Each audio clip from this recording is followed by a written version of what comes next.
Travel back in time with a trip inside the Iowa's News Now vault.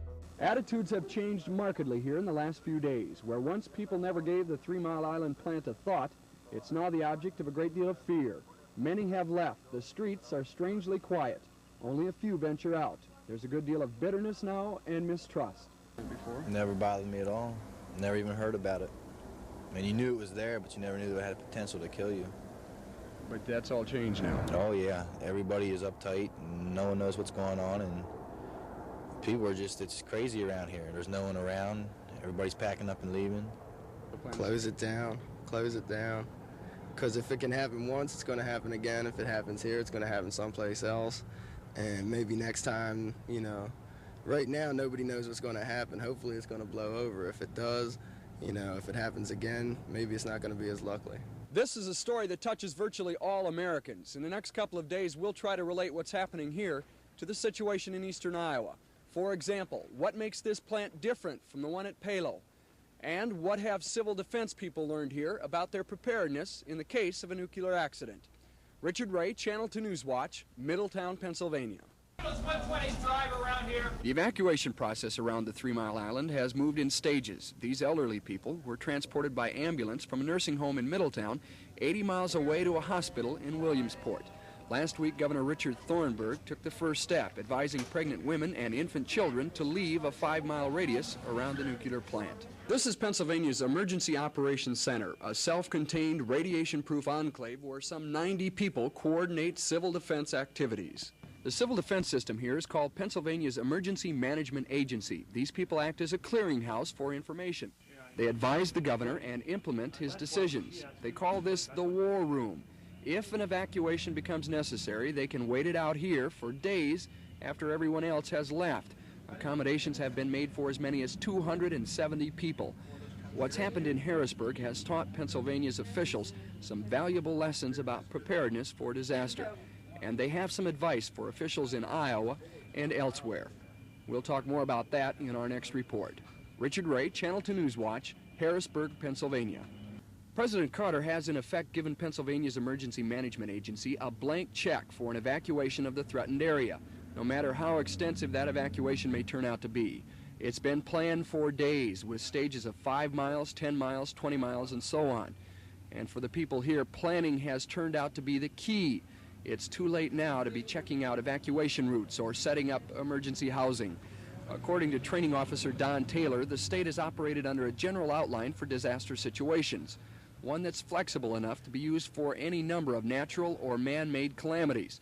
Taylor has some advice for civil defense officials in eastern Iowa and elsewhere. It's prior planning, and that's what emergency management types of people should always be doing. Identify, and we preach this constantly in our training courses, you know. What are the potential disasters that may occur in your community? And then, of course, setting up the lines of communication, because obviously there is no county that I know of in this country that would have all the resources necessary to meet a disaster of any magnitude. The General Accounting Office has released a report on the preparedness in this country for nuclear accidents. They have studied civil defense plans at 11 different nuclear plants. And in each case, they found that the areas were not adequately prepared. Richard Ray, Channel 2 Newswatch, Middleton, Pennsylvania. A small army of technical experts has set up camp in the shadow of the 3 Mile Island plant. Agents from the Nuclear Regulatory Commission in Washington, radiation experts from Nevada, along with dozens of associated engineers and technicians. Beyond the problem at hand, they are evaluating what all this might mean for other nuclear plants around the country. Well, one of the first things that we look at in any sort of incident involving a nuclear plant, be it a major accident like we've had here or a minor equipment malfunction or perhaps a design problem, is the possible generic applications that problem could have at other plants. We want to make sure that if one plant has a problem, that the other operators of similar plants around the country have the benefit of the experience that we've got in identifying and evaluating the problem. There are a number of different designs for nuclear power plants around the country, but generally they're divided into two categories: boiling water reactors and pressurized reactors. The nuclear reactor at Palo is a water boiler. The Pennsylvania plant, pressurized. One makes steam inside the reactor, the latter in an outside structure called a steam generator. The problems that have shown up in each are quite different. The boiling water reactor does not have a steam generator, and it operates at much lower pressures than the pressurized water system. And the type of problem we're experiencing here is not the type of thing that you'd see in a boiler. The nuclear accident at 3 Mile Island will undoubtedly have implications for every plant in the country. In a very real sense, the entire nuclear industry is on trial here. Richard Ray, Channel 2 Newswatch, Middletown, Pennsylvania. This has been the major evacuation point for the area immediately surrounding 3 Mile Island, a converted hockey rink in Hershey. It's home for hundreds of evacuees, women, children, and families, like David and Beverly Thomas and their 9-month-old son Dave. Many are poor, and few can even begin to understand the complex technology that's, for the time being at least, so completely changed their lives. But they understood enough to know it was time to leave. I felt that it was up to me to get my family out of there at the time, so we just picked up, and I found out about this, and we had left and came here. The arena staff and dozens of volunteers have done their best to make it a comfortable stay. And for the children, it's often been more than that, an unexpected holiday with dozens of new playmates. But it's getting old. Most of the people here want desperately to return to their homes. They watch the television, they listen to the radio, and they wait. Richard Ray, Channel 2 Newswatch, Hershey, Pennsylvania.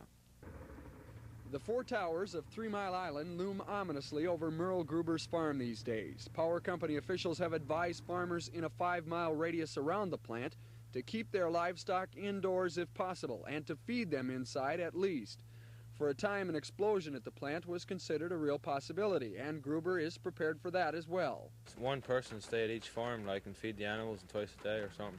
They said they'll let you know, about 4 hours ahead of time if things was going to blow, that we could still get out.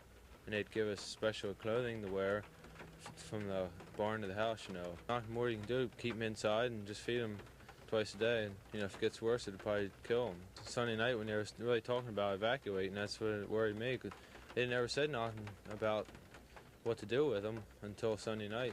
Milk and other farm products are being monitored for radiation now on a regular basis. Gruber says it was his understanding that people from the power company were supposed to be checking on nearby farms all along, but he hasn't heard a word from Metropolitan Edison in over a year. Gruber says until recently he never gave the power plant much thought, but that's changed now. What worries him most is the possibility that his land could become contaminated and unfit to farm for decades to come.